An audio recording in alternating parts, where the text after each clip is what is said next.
장님이 코끼리 다리를 만져요. 나는 태어나서 코끼리를 한 번도 본 적이 없어요. 그래서 다리를 만지고 코끼리 다리를 만지면서 아, 코끼리는 이렇게 뭔가 기둥 같은 걸 코끼리라고 하는구나 라고 오해를 할 수 있는 거죠. 뭐 이럴 수도 있죠. 서커스에 나가는 코끼리가 비단 옷을 입고 이렇게 있었어요. 그러면 이 장님이 이렇게 코끼리를 만진 다음에 아, 코끼리라는 동물은 굉장히 피부가 부드럽구나 이렇게 생각할 수 있잖아요. 거짓말한 사람이 있나요? 아무도 없어요. 해석하는 사람이 다르게 해석을 하는 거죠. 그래서 우리가 정보들이 굉장히 많은데 어떤 전문가는 코끼리 코에 대해서 굉장히 자세하게 주름 수까지도 얘기하는 경우가 있고 어떤 전문가는 코끼리의 소화기관에 대해서 얘기를 할 수도 있어요. 모두 코끼리에 대해서 얘기를 하는데 우리는 마치 그것이 전부인 것처럼. 그러니까 예를 들면 감정 공감이 굉장히 중요한 부분인데 그 감정 공감에 대해서 굉장히 구체적으로 알려주는 그런 교육이 있다. 그것만 알면은 문제라는 거죠. 그러니까 코끼리가 뭔지를 모르는 상태에서 코끼리 코에 주름 수만 아는 거는 오해할 확률이 높다는 거예요. 부모님들이 많이 만나다 보니까 아, 공감을 이렇게 오해하고 있고 안 된다고 말하지 말라고 하는 그 이유는 다른 데 있는데 마치 안 되라고 얘기하면 아이의 자율성을 해치는 그렇게 오해를 한다든지 이런 것들이 굉장히 많은 거예요. 그래서 아, 내가 알고 있는 정보와 다른 얘기를 누군가 한다면 근데 그게 그냥 카더라가 아니고 뭔가 각 분야에서 나름 전문가로서 활동을 하고 있는 사람이라면 한번 의심을 해봐야 되는 거죠. 의심이라는 것이 그럼 저 말의 의미는 뭔가? 그러면 내가 알고 있는 것에 대한 의미는 뭔가? 그러니까 대표적으로 이거죠. 36개월 이전에는 훈육하면 안 된다. 누구는 0세부터 훈육을 하라고 하는데 그러면은 0세부터 훈육을 하라는 그 책을 쓴 저자가 거짓말을 하는 건지 36개월 이후부터 훈육을 하라는 분이 그게 잘못된 건지 그쵸? 그러니까 제 결론은 둘 다 맞다는 거예요. 둘 다. 그러면 왜 둘 다 맞냐? 훈육을 어떻게 정의하는가에 따라서 다른 거죠. 근데 나와 예를 들어서 나는 훈육을 단호하게 하는 걸로 정의를 하세요. 그렇게 이제 부모님이 생각하고 있어요. 훈육이라는 건 되게 단호하게 아이를 가르치는 거야. 라고 이렇게 생각을 하시는 분이 훈육을 되게 큰 범주에서 가르치는 거라고 정의하는 사람들도 있거든요. 저도 거기에 해당되고. 그분의 책을 읽을 때는 뭔가 이게 잘 안 맞는 거예요. 오해가 자꾸 쌓이는 거죠.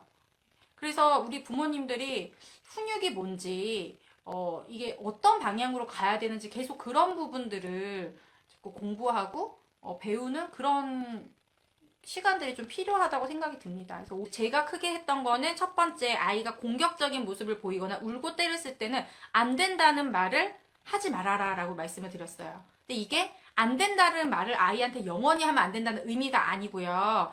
아이가 울고 있을 때 안 된다는 말을 하는 거는 그 훈육에 도움이 안 된다는 말씀을 드렸던 거예요. 그래서 그런 부분들. 그 다음에 두 번째는 우리 부모님들도 헷갈리는 훈육법 뭐예요? 적어주세요 라고 했을 때 지금 많이 적어주신 게 공감하는데 울음을 안 그쳐요. 그러니까 제가 울고 떼쓰는 아이의 감정을 공감해주면 안 된다고 말씀을 드렸습니다. 울고 떼쓰는 아이의 감정을 공감해주면 안 된다. 우리가 수능 만점자를 인터뷰할 때 어떻게 공부하셨습니까? 되게 궁금하잖아요. 그렇게 물어보잖아요. 그러면 뭐라고 대답해요? 뭐라고 대답하죠? 우리 알고 있는 대답 있잖아요. 아, 교과서를 중심으로 공부했습니다. 이렇게 교과서 위주로 공부했습니다라고 얘기를 하죠. 그럼 그걸 들으면서 아, 나도 그러면은 수능에서 좋은 점수를 받으려면 교과서만 가지고 공부를 해야겠구나 이런 생각 다 안 하시잖아요. 교과서 말고 또 뭐가 있겠지. 그렇게 생각을 하거나, 저 사람은 뭔가 머리가 좋으니까, 교과서만 가지고 했겠지. 라는 건데, 사실 그거를 다시 좀 생각을 해보면, 교과서를 중심으로 해서 그것을 잘 이해하도록 하는 다른 방법들을 사용해서 그 교과서에서 벗어나지 않는 내용들, 어떻게 보면 그걸 더 깊이 있게 공부를 했다는 뜻으로 우리가 해석을 할 수도 있잖아요. 근데 이제 훈육에 있어서만큼은 우리가 되게 교과서만 가지고 마치 공부를 해야 되는 것처럼 감정을 공감해줘야 됩니다 하면은 막 그거랑 거기에 조금 덧붙이면 큰일 나는 것처럼 그러니까 예를 들면은 수학의 1단원 지금 공부하고 있으면 선행 나가면 거의 큰일 나는 것처럼 지금 그런 거 같다는 거죠. 그럼 왜 그럴까라고 하면은 지금 제가 이제 학습에 대해서 빗대서 말씀을 드렸지만 학습에 대한 것들은 되게 여러 그 시간을 거치면서 어떻게 공부를 해야 되는지에 대한 방법이라든지 이런 걸 연구하고 아무래도 많은 관심들이 있다 보니까 이미 검증된 것들이 많이 있어서 정보를 찾을 때도 체계화된 것들이 굉장히 많이 있잖아요. 근데 양육에 있어서는 사실 이렇게 부모 교육에 뭐 체벌이라든지 이런 것들을 하면 안 됩니다라든지 올바른 훈육에 대해서 관심을 가지고 감정을 공감해줘야 되고 그러니까 어떤 그 엄부자부, 그러니까 엄격한 아빠, 자애로운 엄마의 어떤 가부장적인 그런 예전의 그런 부모 교육 가치관 이런 것들이 지금 수평적으로 많이 바뀌어 왔잖아요. 굉장히 빠른 시간 동안 친구 같은 부모를 강조한다든지 이제 그러다 보니까 우리가 어디에 기준을 잡아야 되는지를 사실 지금 현대사회 부모님들이 잘 모르는 거죠. 저희 이제 훈육 쉐도잉 이제 프로그램 오늘 오픈했습니다. 와디즈에서 여기에서 그 훈육 알고리즘 대화를 대본으로 만들어서 부모님들이 보고 듣고 따라할 수 있게끔 하고 계속 이제 이걸 가지고 부모님들이랑 함께하는 프로그램들을 또 해 갈 거예요. 그래서 거기서 보면은 그 훈육 알고리즘 안에서도 크게 두 개로 나뉘어져요. 준비 훈육은 울음을 멈추는 훈육입니다. 울음을 멈추는 거는 생각하는 훈육이 아니에요. 근데 이제 부모님들이 말하는 그 훈육, 보통 훈육은 뭐냐면 생각하는 훈육이 아이가 배워야 되는 훈육. 근데 울 때 배울 수는 없는 거죠. 화가 나 있을 때 부모 교육에 대해서, 부모의 역할에 대해서 얘기할 수는 없는 거예요. 지금 여기 막 화나 있는데, 아이 때문에 화나 있는데 이거 들으시는 분 아마 없을 거예요. 애가 막 안 자고 막 뛰어다니는데 이게 막 들으면서, 아, 그렇구나. 이런 분 있나요? 없겠죠. 네. 더 화가 나죠. 막 그런 상황이 되면은. 아이들도 마찬가지로 울고 떼를 쓰고 있을 때는 훈육이라는 거는 가르친다는 건데 그 가르치는 메시지가 다 튕겨져 나가기 때문에 이걸 저는 이제 나눠서 설명을 드리는 건데 아니 그러면 진짜 훈육은 사실 문제 해결 훈육이라고 해서 생각하는 훈육이에요. 근데 왜 생각하는 훈육을 얘기 안 하고 욕구 읽어주기를 제일 많이 얘기하거든요, 제가. 제 강의를 많이 들으신 분들은 욕구 읽어주기라는 말을 굉장히 많이 들으셨을 거예요. 그 이유가 뭐냐면 부모님들의 질문이 다 욕구 읽어주기가 필요한 질문만 나와요. 대부분 검색하거나 이제 댓글로도 지금 막 한번 볼게요. 지금 댓글 남겨주시는 거 보면은 엄청 억울한 울음을 고래고래 지른다. 이게 뭐예요? 지금 울고 떼쓰고 있는 상황이니까 이때는 생각하는 훈육이 된다, 안 된다? 안 된다. 그러니까 질문들이 다 그러니까 제가 욕구 읽어주기를 얘기할 수밖에 없는 거예요. 왜냐면 그때 사용해야 되는 방법은 욕구 읽어주기거든요. 그게 훈육의 마무리가 아니라 그것부터 시작을 해야 되는 거거든요. 그리고 욕구 읽어주기도 좀 더 효과적으로 사용하는 방법들이 있어요. 근데 이렇게 얘기하면 너무 복잡하잖아요, 이 내용이. 그리고 저도 처음부터 이런 내용이 이게 있었던 게 아닌데 부모님들이랑 워낙 많이 그런 대화들을 분석하다 보니까 어떻게 알려드려야지 부모님들이 딱 찰떡같이 이렇게 딱 알아듣고 적용을 하더라. 이런 게 저도 이제 학습을 해서 그런 대화들을 원래는 1대1 코칭을 많이 할 때는 그 몇십 페이지씩 그냥 다 적어서 그 내용을 상상하면서 이 아이가 자주 일으키는 그 문제 상황에 대해서 아이가 이렇게 하면 이렇게 근데 반응이 만약에 A라고 나오면은 이렇게 얘기해보고 B로 나오면은 이렇게 이런 식으로 제가 원래 그냥 다 쳐서 만들었었던 자료가 어마어마하게 지금 이게 쌓여 있는 겁니다. 그 자료가. 그래서 그거를 가지고 대본으로 만들고 또 실제로 제가 그 목소리 표현들을 녹음해서 훈육 쉐도잉이라고 만든 거예요. 그러니까 부모님들이 조금 더 그거를 기준을 가지고 보고 따라할 수 있게끔요.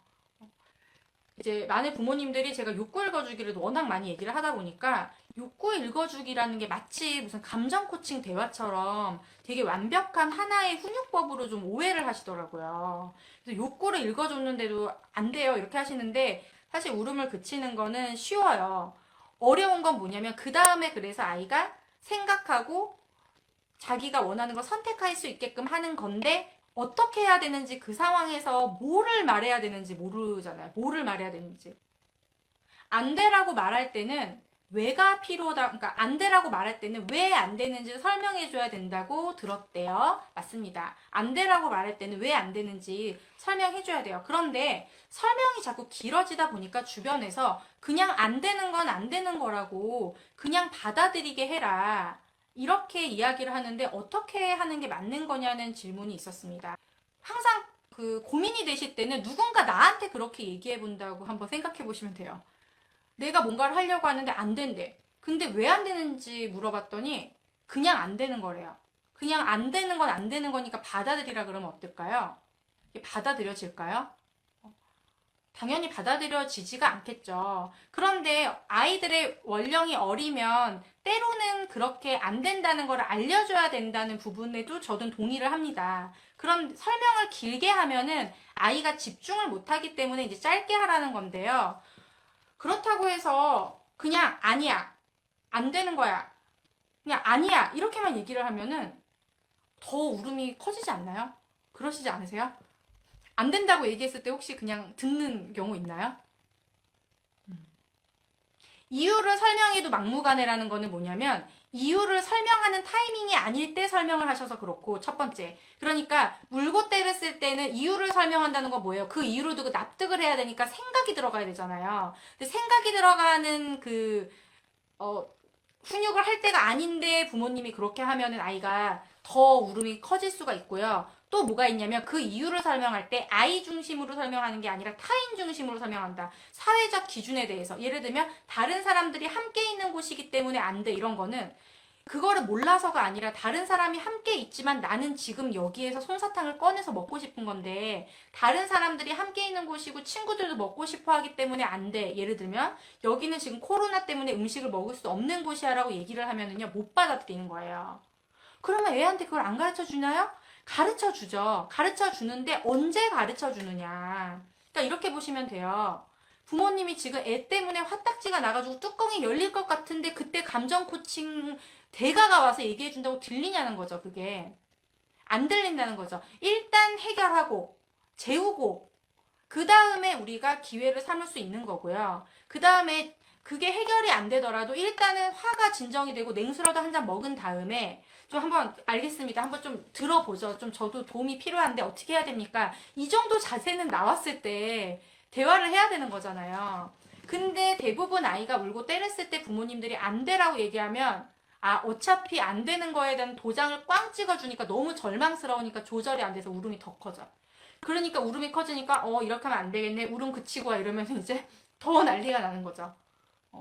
그러다가 이제 시간이 지나면 지쳐서 일단은 울음이 그치지만 해결이 된 건 없어요. 그러니까 다른 쪽으로 아이가 다른 요구를 안아달라고 요구를 한다든지 아니면 그냥 흐지부지 됐는데 다음번에 만약에 간식 때문에 그런 상황이 있었다. 그럼 다음번에 간식이 있을 때 똑같이 아이가 때를 쓰거나 더 심하게 때를 쓰거나 아니면 지난번에 해결되지 않았기 때문에 간식이 누군가 주려고 그러면 굉장히 집착하는 모습을 보이거나 이런 식으로 결국에는 우리가 훈육을 했던 이유가 간식을 조절하는 걸 가르치려고 훈육을 한 건데 그 과정에서 안 된다고 얘기하고 울 때는 얘기를 안 해주고 이런 것들이 오히려 더 간식에 집착하게끔 만드는 상황이 되기도 한다는 거죠.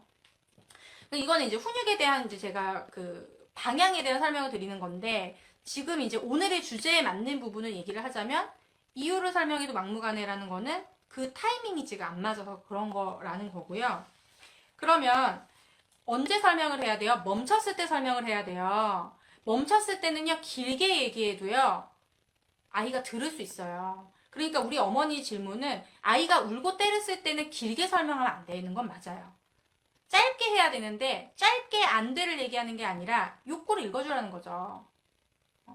그래서 아이가 멈춰서 들을 준비가 되면 그때는 왜 안 되는지 그러니까 욕구를 읽어주고 그 다음에 아이가 멈췄을 때 안 되는 이유를 아이의 입장에서 아이가 납득이 가게 이거는 12개월 아이들한테도 똑같아요. 우리가 아이가 입에 예를 들어서 위험한 걸 입에 넣으면 어떻게 해요? 안 되라고 해야 되잖아요.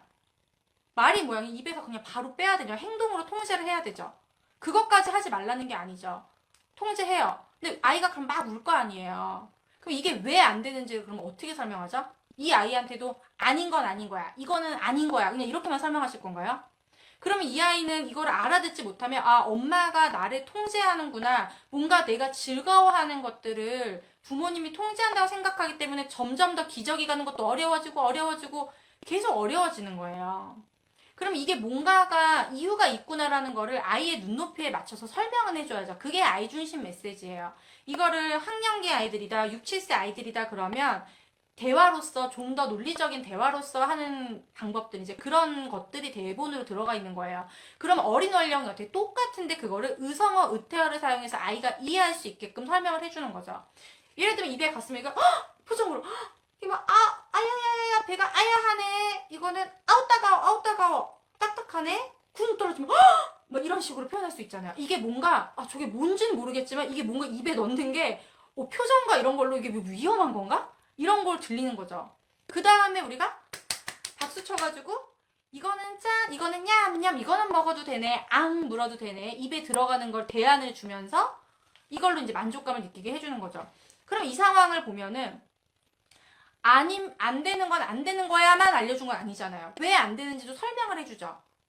그리고 이게 아이가 부모님한테 집중하고 있으면 길게 하면 어때요? 더 이게 놀이식으로 될 수도 있는 거고 길게 설명할 수도 있는 거예요. 그러니까 뭐 길게 하면 안 된다. 안 되는 걸 확실하게 얘기해 준다. 이런 걸 가지고 전체적인 훈육을 모르는 상태에서 아까 코끼리를 모르는 상태에서 계속 그 부분적인 것만 가지고 우리가 네가 맞냐 내가 맞냐 이거를 얘기하는 거는 의미가 없다는 거죠. 그러니까 어떤 상황에서 안 돼라는 걸 확실히 알려줘야 된다고 하는 건지 어떤 상황에서 공감을 하면 안 된다 된다 얘기를 하는 건지 이제 그거를 우리가 알아야 하고 그런 기준에 대한 거를 저는 좀 많이 말씀을 드리고 있습니다. 그 기준. 그래서 그 훈육 알고리즘에 대한 대화를 배우면 여기 안에서 이 대화를 알고 있으면 부모님이 알고 있는 감정 공감의 그런 방법들을 어떤 타이밍에 들어가면 되는지 부모님이 알고 있는 그런 한계 설정이나 뭐 또 내가 알고 있는 들었던 거 있잖아요. 이제 그런 부분들을 이게 좀 정리를 할 수가 있는 거죠. 근데 지금은 이렇게 정보만 너무 많은 상태. 예. 그리고 이게 좀 균형이 되어 있어야 되는데 너무 한 가지에만 많이 몰입되어 있는 경우들도 많아요. 우리 부모님들께서. 그래서 좀 이게 전반적인 훈육의 방향에 대해서 우리가 좀 알아갈 필요가 있겠다라는 생각이 듭니다. 네. 다시 할 수 없는 거에 대해서 하겠다고 고집 부리는 아이. 예. 다시 그러니까 이런 것도 다시 할 수 없는 것, 할 수 없어요. 어차피 종이가 찢어졌어요. 돌이킬 수 없는 거잖아요. 근데 그 부분을 언제 얘기하냐는 거죠. 제가 아까 훈육은 둘로 나뉘어진다고 했잖아요. 이 아이가 지금 그거에 대해서 받아들일 수 있는 상황이라면 얘기를 하면 되는데 그 얘기하는 방법도 이제 아이 중심 메시지를 통해서 설명을 하는 거죠. 너가 이 행동을 했을 때 어떤 이득이 있는지, 너가 이 행동을 계속 유지했을 때 어떤 손해가 있는지 이런 것들을 설명해 주는 거예요. 너무 어려운 거 아닌가요, 아이한테? 아니죠. 아까 제가 얘기한 것처럼 어때? 아야야야 이것도 아이 주신 메시지인 거예요. 아이의 눈높이에 맞춘. 이제 근데 그거를 얘가 지금 그거를 하는 순간 다시 할 수 없는 거야? 이걸 아이가 이해하는 순간 더 뒤집어질 것 같으면 일단은 그거는 가면 안 된다는 거죠. 이거 다시 붙일까? 이거 붙이고 싶어? 붙이고 싶으면 엄마한테 오세요. 이게 이제 준비 훈육 과정 안에서 아주 기본적인 그 욕구 읽어주기예요. 욕구 읽어주기의 과정도 굉장히 많습니다. 그리고 경우의 수가 많아서 대본으로도 있지만 어떻게 이걸 풀어나가야 되는지 더 세게 울면 어떤 말, 조금 울음이 잦아들면 어떤 말 이런 식으로 다 그게 방법들을 알려드려요. 네. 근데 우선은 제가 답변을 드리자면 다시 할 수 없는 거라고 하더라도 그 할 수 없다는 팩트를 너무 먼저 얘기해서 아이한테 확인 도장을 찍어줄 필요는 없는 거예요. 왜냐하면 그 울음을 진정시키는 데는 더 도움이 안 되기 때문에. 네. 어차피 얘기할 거고 어차피 알아요 아이도. 하지만 지금 이 상황에서 그걸 얘기할 필요 없어요. 근데 여기서 부모님들이 헷갈리는 게 나오는 거죠. 그때 아유 속상하지 속상하거나 공감이 나오면 이제 더 난리가 나는 거예요. 욕구 읽어주기도 공감이에요. 근데 부모님들이 공감하기를 다 감정 공감만 하세요, 자꾸. 근데 감정을 공감해줄 타이밍이 또 있는 거예요. 근데 울고 때렸을 때 그 감정을 공감해주는 거는 아이 입장에서는 해결도 아니지만 한편으로는 약간 그 감정을 두둔해주는 느낌인데 사실 아니잖아요. 울고 때 쓰는 걸 보면서 되게 공감이 가나요? 더 화가 나는데? 그 감정을 공감하는 게 아니라 그 상황에 대해서 확인하면서 공감을 해주는 거예요. 그게 욕구 읽어주기예요. 수용과 허용의 차이가 궁금하다. 수용하는 거. 수용하는 건 뭐야? 받아들이는 거죠. 아이의 그 상황을. 그리고 허용한다는 거는 부모님이 허락을 해주는 느낌인 거잖아요. 이거는 이제 훈육 상황에서 뭔가 수용한다는 거는 감정에 대한 거는 우리가 수용이라고 볼 수 있을 거고 그 행동에 대해서 허용해 준다라고 볼 수는 있겠는데 저는 이제 허용이라는 단어를 저도 물론 예외적 허용이란 말을 쓰기도 하지만 결국에는 그 허용이라는 게 부모님이 허락해 준다는 느낌보다는 아이랑 함께 기준을 만드는 거라고 보셔야 돼요. 훈육은 협상의 과정이기 때문에 또 좀 약간 같은 맥락에서 또 어떤 질문이 있었냐면 울지 않고 말할 때 원하는 것을, 그러니까 아이가 울지 않고 제대로 대화를 시작하는 거예요. 그러면 어디까지 욕구를 들어줘야 되는지 이런 질문이 있어서 이것도 너무 헷갈리잖아요. 울지 않고 말해야 돼라고 했더니 아이가 울지 않고 말을 하네요. 근데 나는 동영상 안 보여주고 싶은데 얘가 울지 않고 말을 하니까 이걸 보여줘야 되나? 이거는 질문부터가 설정이 잘못된 거예요. 왜냐면 부모님의 훈육의 목적이 뭔가? 울지 않고 말하는 것이 목적인가? 동영상 조절이 목적인가? 그쵸? 그러니까 처음부터 울지 않고 말해야 엄마랑 얘기할 수 있어 보다는 동영상 보고 싶은 사람은 이쪽으로 와. 아, 동영상 안 보고 싶은 거야? 그냥 그 안에 동영상이 들어가 있어야 되거든요. 우리 그 50가지 훈육 대본 안에도 이 동영상 상황, 간식 상황 다 있습니다. 그 상황에서 욕구 읽어주기 하고 어떻게 하면 더 욕구 읽어주기 아이가 집중할 수 있게끔 하는지 이제 이런 것들을 알려드릴 거예요. 그리고 어디까지 욕구를 들어주느냐. 자, 이거에 대한 어디까지 허용해주느냐, 수용해주느냐. 자, 보세요. 감정은 100%다 수용이죠. 그러니까 우리가 욕구를 읽어줄 수 있는 거예요. 아이가 동영상을 3시간 보고 싶은 게 잘못은 아니니까 그 감정은 읽어줄 수 있어요. 그러니까 이런 얘기도 또 있죠. 감정은 받아주되 행동을 통제해라. 뭐 이런 얘기도 있는데 아이에게 선택권을 주기 위해서 행동을 통제하는 거지 행동 자체를 통제하는 훈육은 통하지 않거든요. 결국에는 행동을 자꾸 통제하고 억지로 간식을 못 먹게 하고 아이가 느낄 때 억지로 양치를 시키고 다 우리는 뭐 나 당연한 거니까 해야 되는 거니까라고 부모님은 설명하시겠지만 아이가 느낄 때 억지로라면 그건 다 훈육으로서 효과가 없는 거예요. 그러면은 이런 질문에 대한 답을 제가 드리자면 뭐냐면 모든 선택은 아이가 하는 거죠. 기준은 있어요, 물론. 계속 3시간씩 동영상을 보게 하진 않죠. 간식을 계속 먹게 하진 않죠. 그 기준은 부모님이 이제 아이 주신 메시지나 이런 대안을 통해서 주는데 아이가 선택한다는 건 뭐냐면 내가 예를 들어 양치를 안 했을 때 어떤 일이 벌어지는지를 알고 선택을 해야 될 거 아니야, 아이가. 그것까지 가이드를 우리가 주면 아이들이 바른 선택을 해요. 근데 거기까지 못 가죠. 아이한테 그렇게 선택권을 주시지 않아요. 아이가 생각하게끔 하는 대화를 안 해요, 잘. 훈육을 지금 제가 준비 훈육이랑 욕구 읽어, 그 문제 해결 훈육으로 나눠서 설명을 계속 드렸는데, 준비 훈육의 단계, 그러니까 울고 때렸을 때는 생각하는 질문 던지면 안 된다고 했잖아요. 근데 대부분의 부모님들이 울고 때렸을 때 생각하는 질문을 던져요. 그런데 당연히 울음을 못 그치죠. 그러면 이제 울음을 그쳐야 된다고 얘기해서 얘가 힘들게 울음을 그치고 오거나 뭔가 부모님이랑 대화를 시작하면 그때는 생각하는 질문을 던지는 게 아니라 행동이 결정되어 있어. 이렇게 할 건지 이렇게 할 건지 이렇게 해야 돼. 이건 안 되는 거야. 생각하는 질문 던져주지 않아요.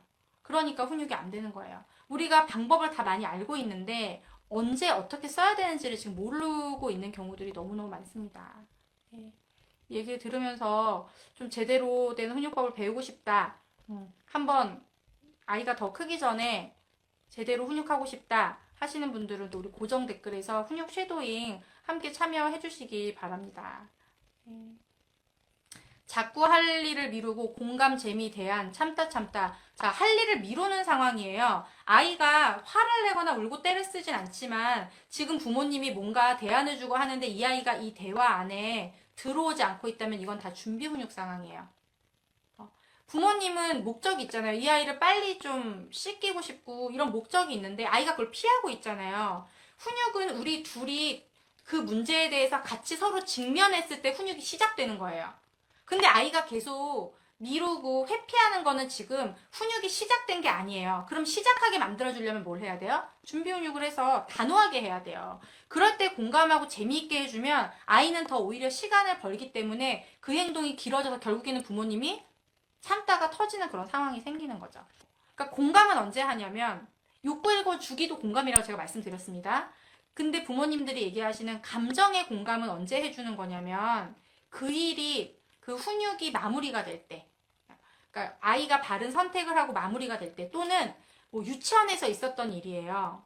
그런데 아이가 친구를 때렸대요. 근데 지금은 그 상황이 아니죠. 그러면 그럴 때 아이가 때렸기 때문에 너 친구 장난감을 갖고 싶었어? 욕구 읽어주기 아니에요, 이거는. 지금 그 상황이 아니잖아요. 그러면 그때 첫 마디는 감정을 공감해주는 거죠. 아니, 얼마나 속상한 일이 있었길래 친구를 때릴 정도로 그렇게 화가 난 거야?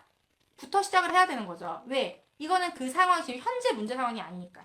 근데 아이가 누구를 때리거나 짜증내거나 이런 건 아니지만 지금 현재 뭔가 문제 상황이죠. 왜? 엄마는 씻기고 싶고 아이는 안 씻으려고 하니까. 그럼 이거는 지금 현재 일어난 문제 상황이잖아요. 그때는 욕구 읽어주기를 해줘야 되는 거죠.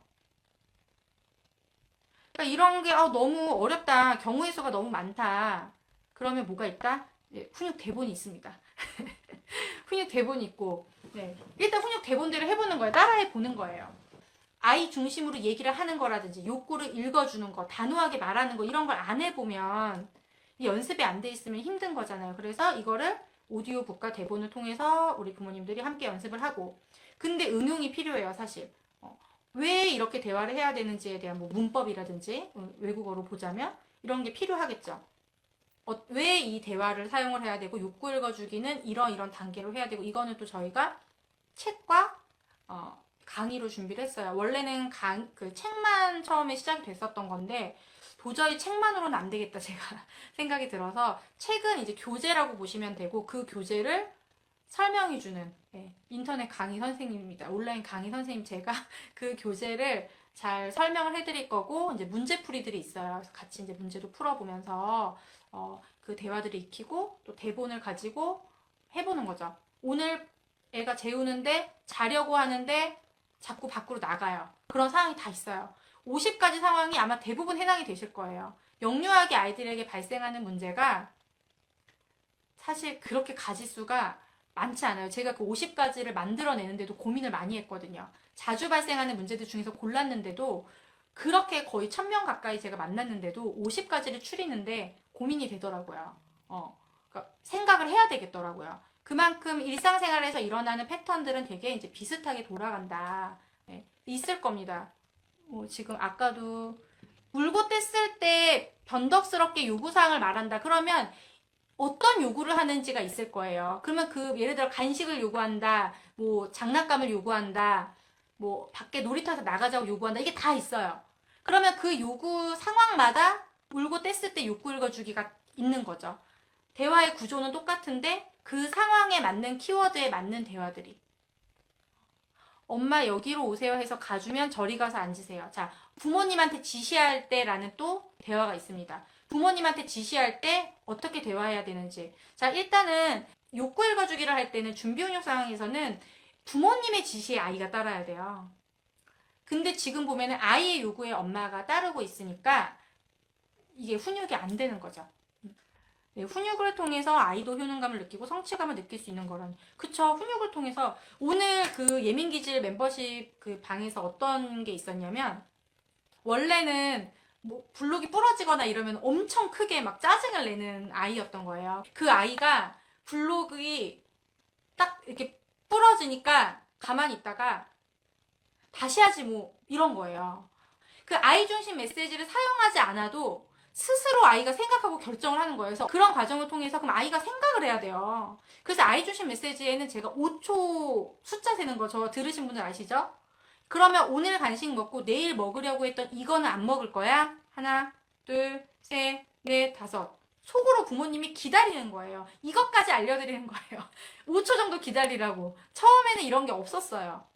근데 아이주시 메시지를 하는데 부모님들이 아이주시 메시지 쓰고 바로 막 대안이 나오고 이러니까 안 되더라. 그러니까 저도 이거를 알게 된 거죠.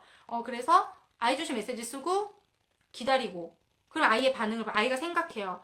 생각하고 어떡하지? 그리고 그 간식에 더 관심을 가지도록 만드는 그러니까 그 대안이라든지 아이주시 메시지 자체가 잘 통하게 만드는 또 방법. 저희 그 전자책 목차를 보면 있을 거예요. 어떤 게 더 좋을까?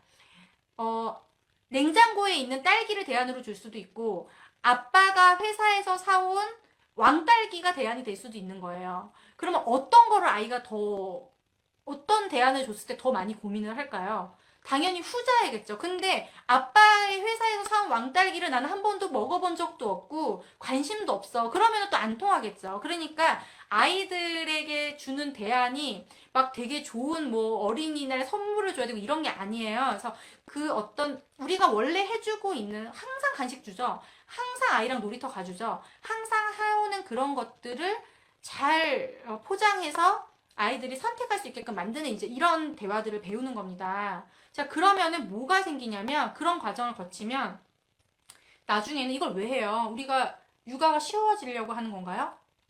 문제 해결 능력이 굉장히 중요한 거잖아요, 아이들. 그러니까 부모님들이 훈육에 대해서 공부를 안 하면서 아이의 문제 해결 능력을 키워준다? 이거는 이게 사실 좀 이게 앞뒤가 안 맞는 겁니다. 이렇게 많은 문제들이 발생하고 있는데 집에서 엄마 매일매일 이렇게 문제가 빵빵 터지고 있는데 문제 해결 능력 어디서 키우느냐는 거죠. 심한 문제집으로 키우는 건가요?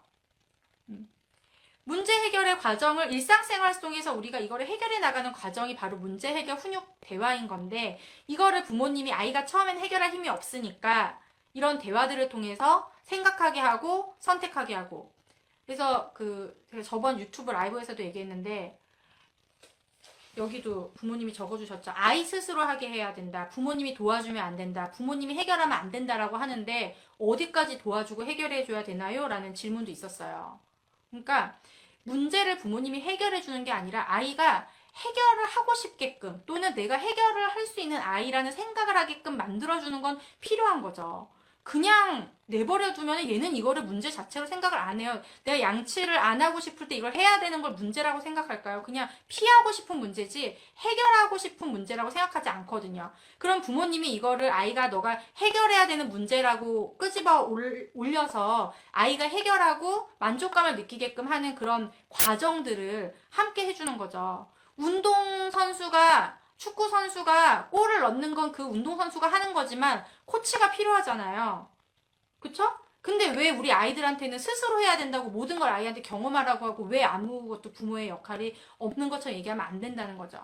그러면은 아이한테 왜 그러면은 스스로 하게끔 하라고 하냐는 건 그런 문제 해결의 과정을 거치도록 하지 않고 그냥 해주니까 아이 스스로 하게끔 해야 된다라는 말이 나오는 거죠. 근데 그거를 오해해서 모든 권한을 아이한테 줘야 된다라고 오해하면 안 되는 겁니다.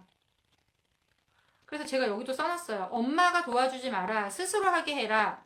자, 회사에서 우리가 일을 할 때 혼자 일할 수 있나요?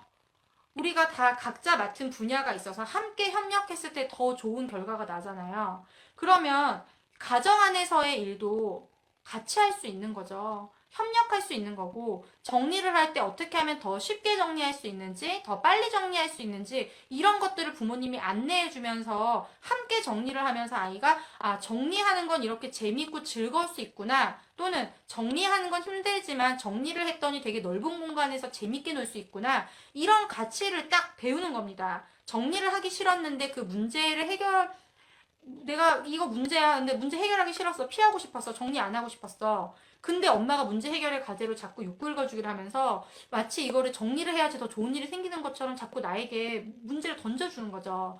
그래서 거기에 내가 한번 들어가 봤더니 정리하기 잘했네? 이게 돼야 되는 거거든요. 근데 정리를 안 하겠다고 우는 아이한테 정리를 해야 돼. 네가 어지른 건 너가 해야 되는 거야. 막 이런 얘기들을 하는 거는 훈육으로서의 효과가 없다. 부모님이 말하는 거는 나를 통제하려고 하고 엄마랑 얘기하는 거는 이런 상황에서 엄마랑 얘기하는 거는 그냥 귀를 닫아버리게 되는 상황들을 만드는 거거든요. 네. 그래서 결국에는 이제 준비 훈육이라고 제가 계속 욕구 읽어주기를 얘기했던 거는 얘네들이 좀 진지하게 생각할 수 있도록 만들어주는 거예요. 네. YJ 호은님이 머리로는 알고 있는데 행동이 연결이 안 되는 경우 언니 때리면 안 되는 걸 알고 있지만 내 장난감이 뺏겨서 그 순간 때리게 되는 경우 진정되고 얘기하면 때리면 안 된다는 걸 알지만 그 상황이 닥치면 적응이 힘든 것 같아요. 아이한테도 다시 그 상황 연습시킨 게 좋을까요? 라고 하셨는데 이거를 한번 우리 부모님이라고 대입해서 생각해 보는 거죠. 우리가 아이한테 소리 지르면 안 된다는 거 알죠? 그런데 소리를 자꾸 지르게 돼요. 냉정하게 말하면 안 된다는 걸 아는데 자꾸 냉정하게 말하게 돼. 몰라서가 아니라 머리로는 알고 있지만 연결이 안 돼요. 왜죠? 그 상황에서 문제가 불거졌는데 이거를 내가 해결할 수 없다고 느끼니까 그래요. 아이들도 장난감을 지금 뺏겼어요. 그 순간 화가 났는데 여기에서 때리면 안 된다는 얘기를 하면 안 된다고 제가 말씀드리는 겁니다. 이런 상황에서. 그러면 이때 뭐가 있어야 될까요? 이때 욕구일거죽이 나와야 돼요. 그러니까 큰 틀에서 설명을 드리면 우리 첫째 언니 같은 경우에는 동생한테 장난감을 빼앗겼을 때 문제가 해결돼 본 경험이 없는 겁니다. 지금. 그러면 동생이 다가오면은 벌써 처음부터 거부를 하게 되죠.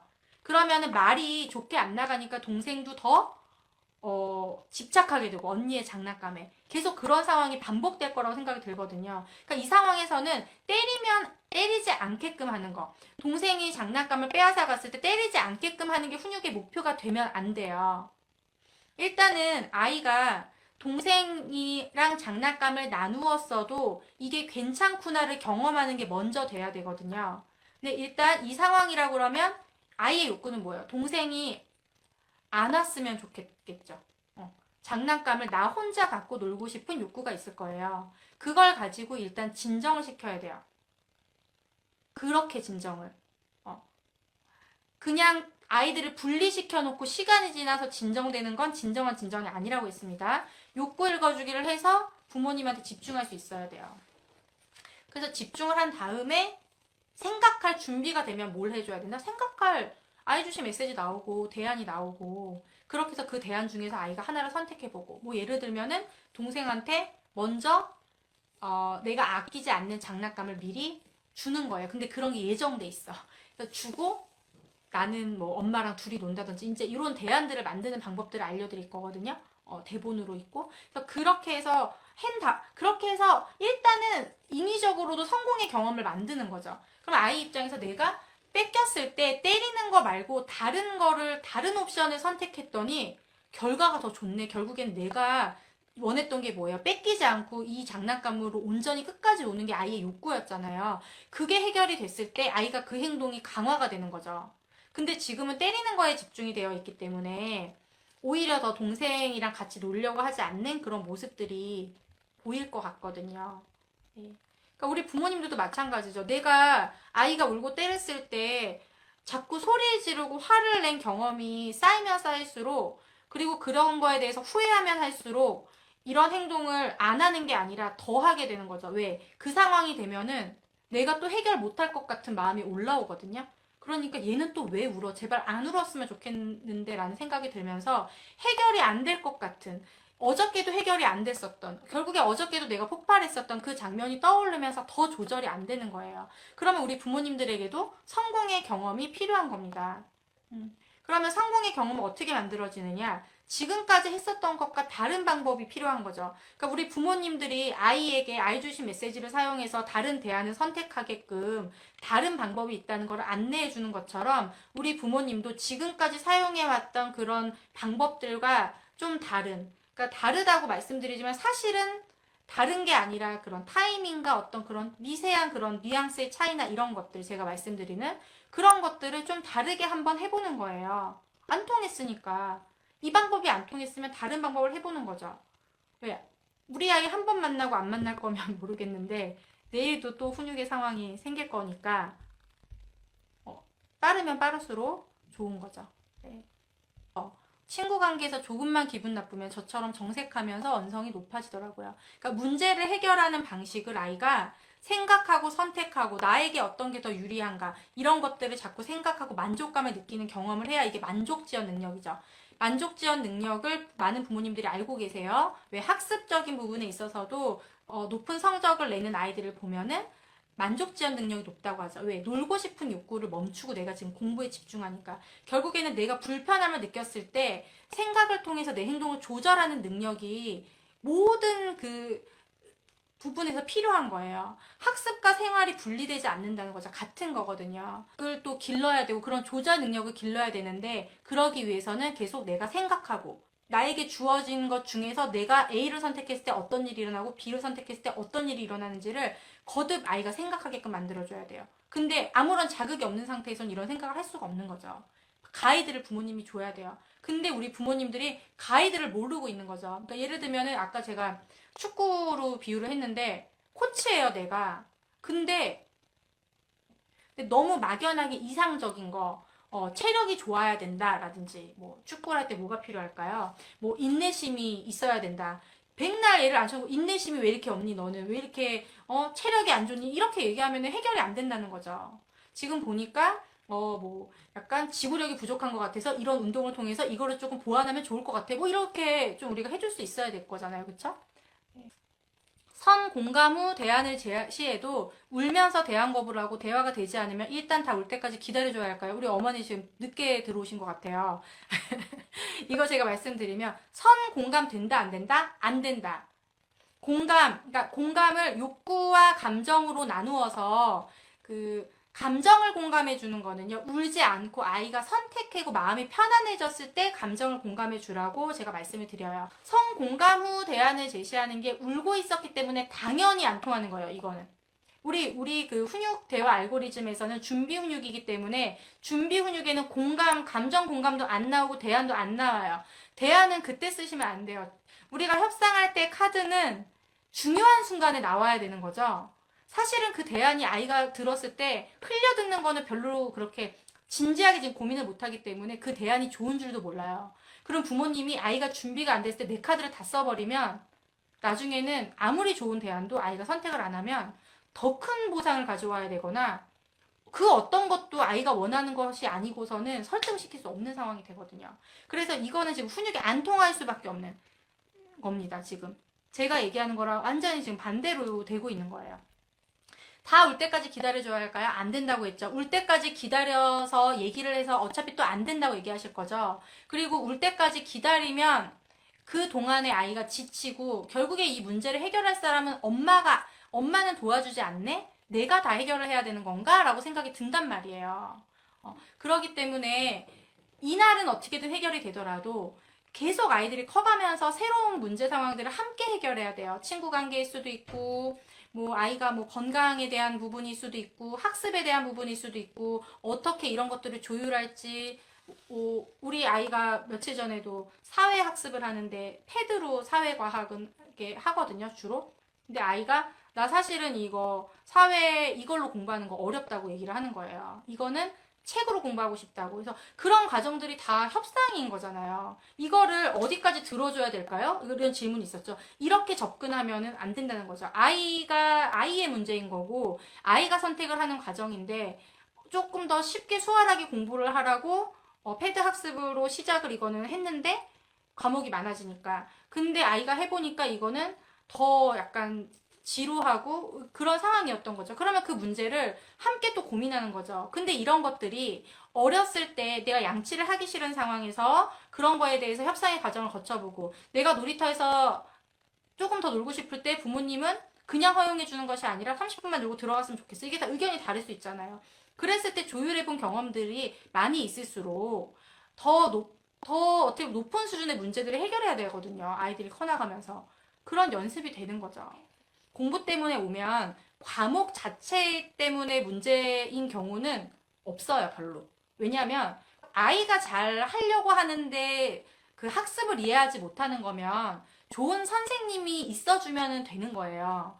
근데 대부분 뭘로 오냐면 책상에 앉지를 않아요. 라든지 아이가 집중을 못해요. 틀린 거를 힘들어해요. 이런 거거든요. 그러니까 이런 거는 다 태도의 문제이기 때문에 어렸을 때의 아이의 습관이랑 다 연결이 돼요. 밥 먹을 때 돌아다니고, 부모님이 얘기하는 걸 못 듣고 내 얘기만 한다든지, 그 다음에 내가 조금 틀린 거, 이런 거 삐뚤어지는 걸 못 찾는다든지, 이런 것들이 결국에는 학년기에 올라갔을 때는 학습을 해나가는 과정이 있어서 조절이 안 된다든지, 나는 지금 게임하고 싶은데 숙제가 있어. 그럼 하긴 하는데 굉장히 짜증나고 힘들고 그게 계속 갈등이 되고 이게 이제 생활 습관과 관련된 부분인데 영유아기 때부터 이어져서 결국에는 학습이랑 연결이 되는데 우리 부모님들이 보면은 이게 좀 분리해서 생각을 하는 부분들이 있습니다. 당장에 뭐 지금 울고 떼쓰는 것 좀 멈추는 것만 해도 소원이다 라는 분들도 많이 계실 텐데 그건 오히려 쉬워요. 근데 많은 부모님들이 이 문제 해결의 과정을 아이들이 겪으면서 이거를 해결한 힘을 아이들이 길러가야 되는데 어디에 다 에너지를 쏟냐면 울고 떼쓰는 아이 멈추는 거에 에너지를 너무 많이 쓰는 거예요. 사실 진짜 훈육은 뒤에 기다리고 있는데 여기에서 다 에너지를 쓰고 여기서 다 관계가 망가지고 대화 자체가 성립이 안 되고 이제 이렇게 되는 거죠. 근데 사실 울고 떼쓰는 아이를 멈춘 건 너무 쉬워요. 진짜로. 다음이 문제인 거예요, 다음이. 근데 다음도 다 이제 대화가 있어요. 해보자는 거죠. 안 해봤으니까.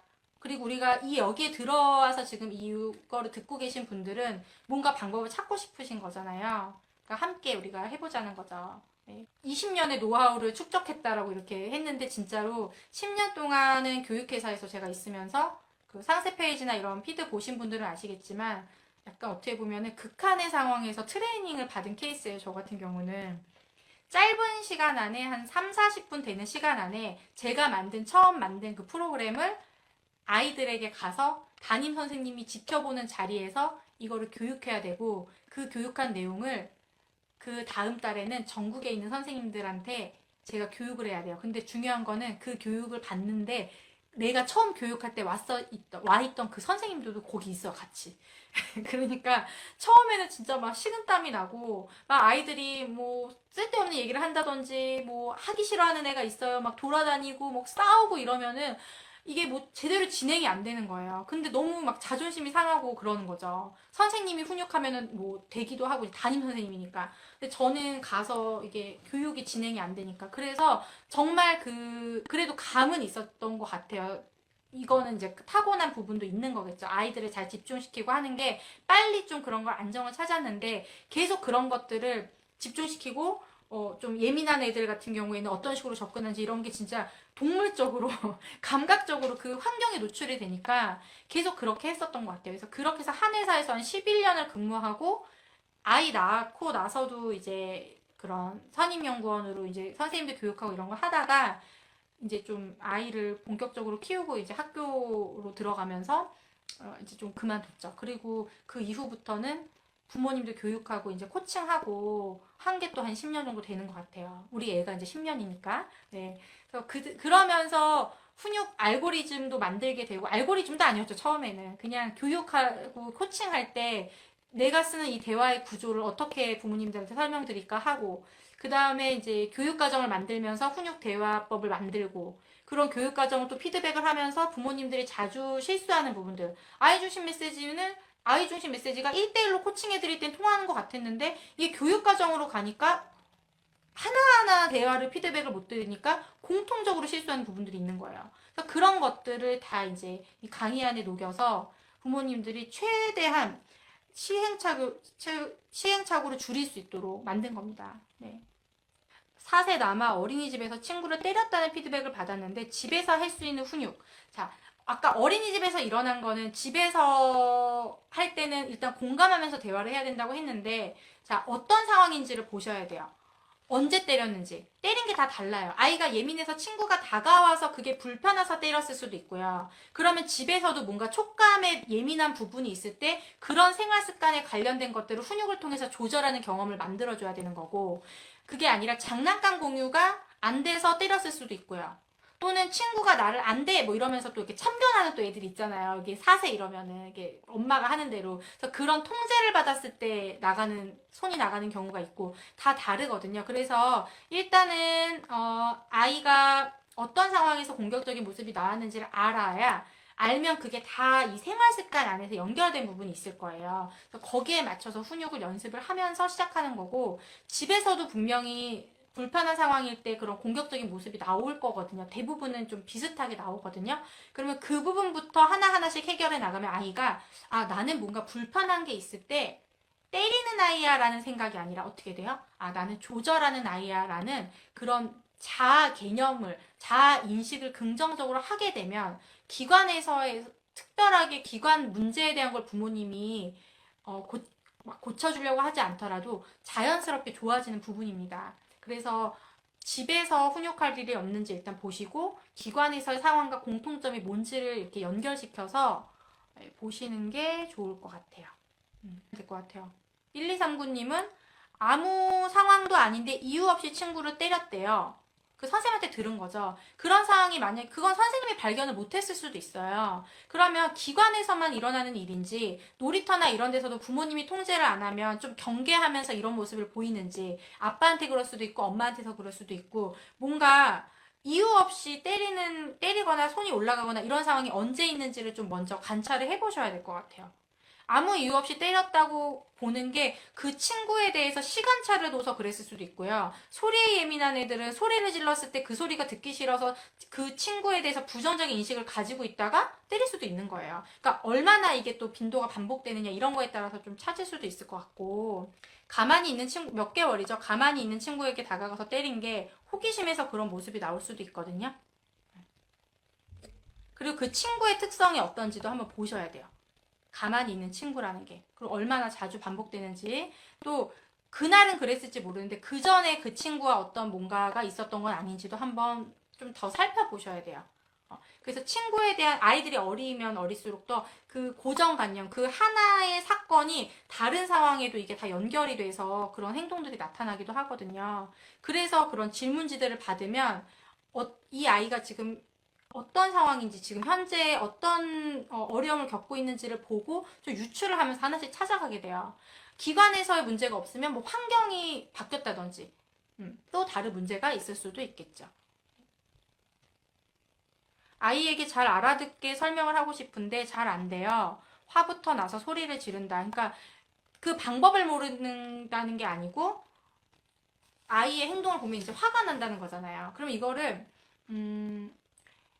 부모님이 매번 그런 건 아니실 거예요. 알아듣게 설명을 하려고 분명히 노력도 하셨을 건데 안 통했겠죠.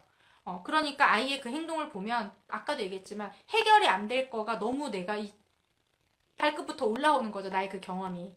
그러니까 이제 화가 나는 건데 그 상황, 화나는 거, 어머니만 화나는 거 아닙니다. 다 우리 화내는 상황들이 너무 많아요. 근데 그런 상황을 이제 줄여나가는 노력이 필요한 거죠. 어떤 상황에서 잘 알아듣게 설명하고 싶은지 이제 거기서부터 출발하는 거예요. 거기서부터 다르게 미리 준비하는 겁니다. 욕구 읽어주기. 내가 훈육 대화를 보면서 나랑 가장 비슷한 상황 보고 이 상황이 오늘 생긴다면 내가 이 대화를 한번 뱉어봐야지. 그것부터 이제 변화가 시작되는 거예요. 막 대단하게 큰 준비를 해야 되는 게 아닙니다. 우리 어차피 지금 실전이 맨날 이루어지고 있어요. 준비한 다음에 훈육하는 게 아니라 내일 아침에도 바로 눈 뜨면 이제 훈육 상황이 또 생길 거잖아요. 그쵸? 네, 12시가 넘었네요. 네.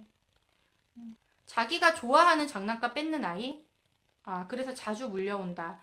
이거는 좋아하는 장난감이니까 뺏는 거죠. 지금 개월수가 조금 어릴 것 같은데, 그러면 이거는 내가 좋아하는 게 있어요. 뭘 연습하고 계시죠? 참는 거를 연습하면 이거는 해결이 안 돼요. 아이가 장난감을 지금 원하는 거를 갖고 싶어 하는 건데, 그거를 친구 거 뺏는 거 아니야를 계속 가르치면 이 아이의 욕구는 해결이 안 되는 거기 때문에 오히려 더 좋아하는 장난감이 보이면 부모님 몰래 나중에는 더 이런 부분들을 뺏으려고 하거나 그런 모습이 보이겠죠. 그러니까 집에서 내가 가지고 싶은 게 있을 때 잠깐 기다렸다가 가지는 경험을 해야 돼요. 그러니까 내가 갖고 싶은 게 있을 때 친구 거는 내가 가지기가 힘들잖아요. 근데 집에서도 뭔가 갖고 싶은 게 있을 때 바로바로 주실 것 같거든요. 그러면 잠깐 기다렸다가 가지는 연습. 그리고 내가 원하는 거 말고 다른 걸 선택해보는 연습. 그게 훈육이에요. A를 원할 때 B나 C나 다른 대안을 선택하는 연습. 네. 그런 연습을 좀 해보면 좋겠습니다. 네. 오늘 이제 헷갈리는 훈육 상황에 대해서 오늘 주제를 가지고 미리 질문을 받고 좀 얘기를 나눠봤습니다. 결국에는 이제 정리를 하자면 공감을 해주거나 인정을 해주는 거, 아이가 울고 때렸을 때 공감을 해주는 거 왜 안 된다고요? 공감 자체가 안 되는 게 아니라 해결이 안 된 상태에서 감정만 공감해주면 아이의 울음대가 더 심해진다. 그러면 결국에는 공감의 목적이 뭐예요? 아이가 부모님에게 안정감을 느끼고 엄마가 나의 이런 문제들을 좀 같이 이해해 주는구나를 느끼려고 이제 공감을 하는 건데, 공감을 해줄수록 아이의 울음이 더 심해지니까 더 화를 내게 되고 부모님들이 그런 게 지금 반복된다는 거죠. 저는 공감을 해줘서 아이가 훈육이 잘 돼요 라고 하면은 그렇게 해도 돼요. 그러면 그 분들은 제가 그 영상에서도 얘기를 했는데 아까 제가 그 수능 만점자 얘기했잖아요. 수능 교과서만 가지고 수능 만점을 받는 분들과 같은 거예요. 그러니까 원래부터 조절이 잘 되는 분들, 그러니까 조절이 잘 되는 분들은 아이도 감정 조절을 학습하기 때문에 아이도 조절이 잘 돼요. 조절이 잘 된다고 해서 때를 안 쓰는 건 아니거든요. 이 조절이 잘 되는 아이도 때를 써요. 때를 쓸 때 부모님이 공감해주고 기다려줄게 얘기하면 아이가 진정이 잘 되거든요. 그러니까 이 방법이 잘 통하는 거예요. 다른 방법 필요가 없는 거죠. 교과서만 봐도 모든 수능 문제를 다 풀 수 있는데 모은 참고서가 필요해요. 내가 인강을 안 들어도 내가 스스로 이거를 다 이해할 수 있는데 그거 필요 없는 거죠. 그런데 내가 그게 안 된다면, 그 방법이 안 된다면 다른 방법을 써봐야 된다는 거고, 그런 것들을 이제 안내를 제가 드리는 겁니다. 왜? 저도 조절을 그렇게 잘하지 못해요. 아이가 막 울고 때렸으면 화가 나요. 그럼 우리 아이도 그 감정 폭발이 막 있어요. 그러면 그때 어떻게 조절을 했는가. 그리고 제가 만난 아이들이 다 그렇게 조절을 잘한 아이들이 아니었겠죠. 대부분의 아이들은 조절을 배우고 있기 때문에 오히려 어린아이들이 감정 조절 너무 잘하면 그게 더 이상하지 않나요? 당연히 울죠. 울고 속상할 때 어떻게 하면은 이거를 집중시킬 수 있는가. 우리가 알고 있는 그런 교과서적인 내용이 있는데 그것을 실제로 적용했을 때 어떻게 했을 때 더 효과적인가. 암기를 해야 되고 이거를 정독을 해야 되는 거 알겠는데 어떤 방식으로 암기를 하면은 더 짧은 시간 안에 많이 암기를 할 수 있을까? 어떻게 공부를 하면은 조금 더 킬러 문제가 아닌 다른 문제들은 좀 내가 응용해서 풀 수 있을까? 내가 완벽하게 수학 만점을 받지는 못하더라도 나머지 부분들은 정석대로 하면은 그거를 이해해서 풀어야죠. 그 공식을 수학 문제라면. 그치만 거기까지 안 가더라도 나는 좀 외우는 방식으로 해서 할 수도 있는 거잖아요. 네, 울음을 그치는 게 목적이고 다 완벽하게만 훈육을 해야 되는 거 아니니까. 내가 울음을 빨리 그칠 수 있으면 다른 쪽으로 엄마의 강점이 있을 수 있죠. 엄마는 요리를 통해서 아이한테 사랑을 줄 수도 있고 이 엄마는 유머가 있어서 아이랑 재밌게 놀아줄 수도 있는데 그런 것들을 다 하지 못하고 모든 에너지를 다 울고 때 쓰는 아이에게 다 집중해서 사용하면 너무 그 시간이 너무 아깝잖아요. 진짜 울고 때 쓰는 아이를 멈추는 거는 쉽다. 네, 말씀드립니다. 문제는 그 뒤에 아이가 바른 선택을 하도록 이끌어주는 그 대화가 진짜다. 네.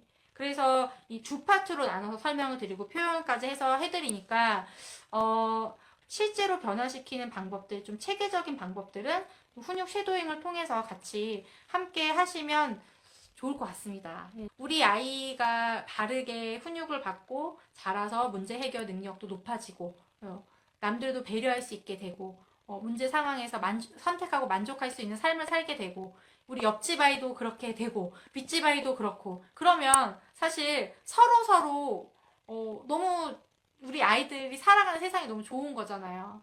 예, 너무 좀 각박하잖아요 요즘에. 예, 초등학교 1학년만 돼도 막 학폭이 열리고. 근데 저는 이제 그런 어떻게 보면은 피해를 봤다고 이야기를 하는 아이들, 그러니까 친구들한테 자꾸 속상한 일을 겪고 하는 아이들도 만나고, 또 반대로 학교에서 계속 경고를 받아서 친구들을 때린다든지, 영유아기 때는 조금 부모님들끼리 사과하고 이렇게 끝나지만 초등학교만 돼도 그러지 않거든요.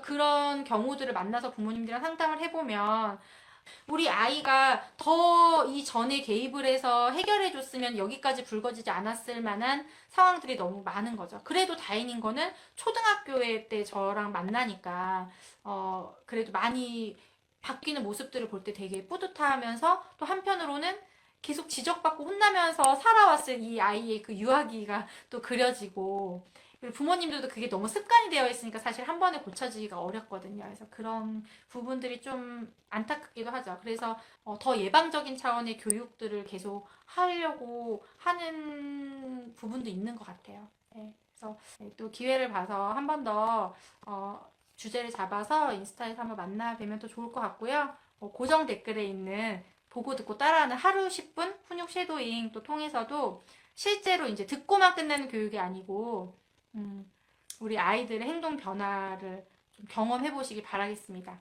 그리고 제가 펀딩 한 번으로 끝나는 게 아니고 그걸 공부한 부모님들과 계속 새로운 프로그램들을 하고 있거든요. 앞으로도 더 많이 만들 겁니다. 네, 그래서 빨리 오셔서 미리 대화 익히고 함께 같이 우리 아이들과 성장해 나가는 기회가 되셨으면 좋겠습니다. 감사합니다.